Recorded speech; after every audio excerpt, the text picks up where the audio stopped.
மேகதாட்டுல Karnataka government dam கட்ட போறாங்க. கர்நாடகாவோட துணை முதலமைச்சர் டி.கே. சிவகுமார் அவர் வந்து என்ன சொல்லியிருக்காருன்னா, மேகதாட்டுவில் அணை கட்டுவதை எதிர்க்க தமிழ்நாட்டுக்கு உரிமை இல்லை அப்படிங்கிறத சொல்லியிருக்காரு.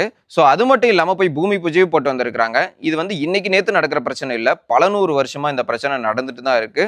ஸோ வந்து மேகதாட்டுல அணை கட்டுறதுனால என்ன பிரச்சனை வரும்னா, ஸோ அங்கிருந்து வர நீர்வரத்து வந்து கம்மியாகும். எவ்வளோ கம்மியாகும்னா 15 டிஎம்சி ஃபீட் அளவுக்கு வந்து கம்மியாகும். ஸோ 15 டிஎம்சி ஃபீட் தானே. ஸோ அப்படின்னு பார்த்தீங்கன்னா 15 டிஎம்சியோட லிட்டர்ஸ் வந்து எவ்வளோன்னு பார்த்தீங்கன்னா 424.75 பில்லியன் லிட்டர்ஸ் ஆஃப் வாட்டர் வந்து நம்மளுக்கு வந்து கம்மியாகும். ஸோ இவ்வளோ லிட்டர்ஸ் ஆஃப் வாட்டர்ஸ் வந்து கம்மியாச்சுன்னா என்னென்னலாம் ப்ராப்ளம் வரும்னா, மேட்டூர் அணைக்கு வர நீர்வரத்து கம்மியாகும். ஸோ நீர்வரத்து கம்மியாச்சுன்னா மேட்டூர் அணையிலேருந்து உற்பத்தி பண்ணுற மின்சாரம் வந்து குறையும். ஸோ அது மட்டும் இல்லாமல் டெல்டா மாவட்டங்கள் எல்லாமே பயங்கரமாக வந்து அடிவாங்கும்.